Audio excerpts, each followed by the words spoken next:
warahmatullahi wabarakatuh. Perkenalkan, nama saya Sheila Ratu Epika, mahasiswi Politeknik Negeri Subang dari Prodi Keperawatan dengan nomor pokok 10402051. Pada kali ini saya akan menjelaskan isi buku Pendidikan Kewarganegaraan dengan pengarang Dr. Ujang Carda S.Sh.MH.MIP.MAP. Adapun resume dari buku tersebut sebagai berikut. Bab pertama, orientasi terhadap pendidikan kewarganegaraan. Ada latar belakang pembelajaran pendidikan kewarganegaraan. Yang pertama, perubahan pendidikan ke masa depan. Yang kedua, faktor internal dan eksternal dinamika internal bangsa Indonesia. Pengertian dan tujuan pendidikan kewarganegaraan.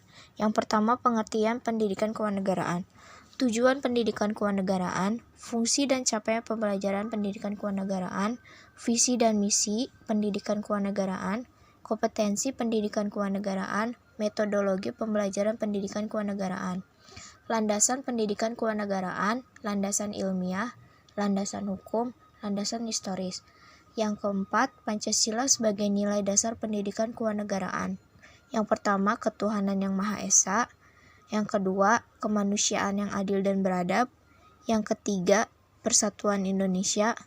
Keempat, kerakyatan yang dipimpin oleh hikmat kebijaksanaan dalam permusyawaratan perwakilan. Yang kelima, keadilan sosial bagi seluruh rakyat Indonesia. Bab kedua, memahami identitas nasional sebagai karakter bangsa Indonesia. Proses berbangsa dan bernegara. Yang pertama, asal-usul bangsa Indonesia. Yang kedua, asal-usul istilah Indonesia. Identitas nasional. Pengertian identitas nasional, unsur-unsur identitas nasional, faktor-faktor pembentukan identitas nasional, dan keempat, identitas nasional Indonesia sebagai karakteristik bangsa. Pancasila sebagai identitas nasional bangsa Indonesia. Yang pertama, Pancasila sebagai jiwa bangsa Indonesia. Yang kedua, Pancasila sebagai kepribadian bangsa Indonesia. Yang ketiga, Pancasila sebagai pandangan hidup bangsa Indonesia. Yang keempat, Pancasila sebagai ideologi bangsa dan negara Indonesia. Yang kelima, Pancasila sebagai dasar negara Republik Indonesia. Pancasila sebagai sumber dari segala hukum.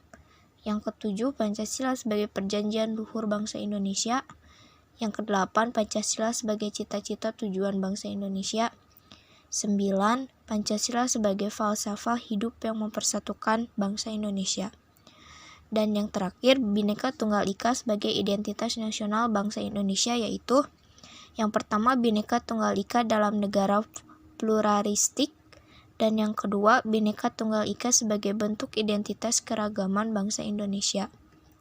Bab 3, ada memahami Pancasila sebagai ideologi bangsa dan negara. Yang pertama, pengertian ideologi. Yang kedua, makna ideologi bagi bangsa Indonesia.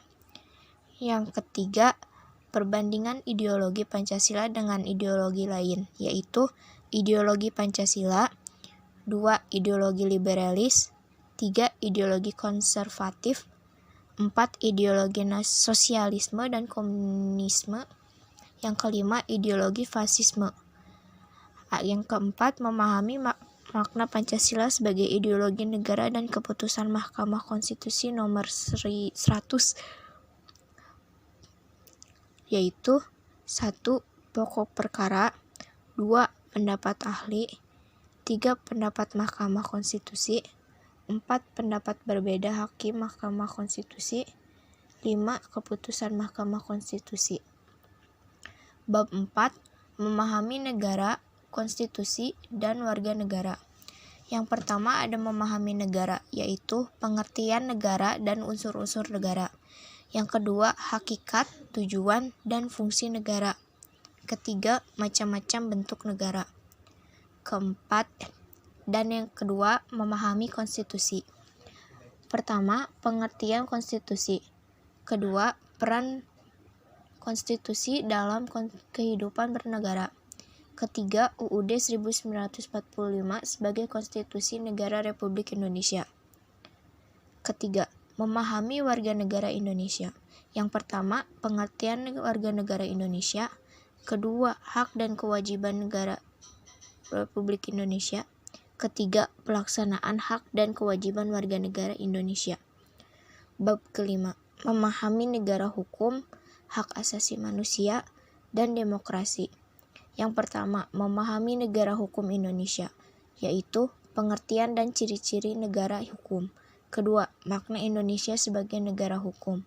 Dan yang kedua, memahami hak asasi manusia, yaitu sejarah perkembangan hak asasi manusia, istilah dan pengertian hak asasi manusia, macam-macam hak asasi manusia, pemahaman hak dan kewajiban asasi manusia dalam Pancasila.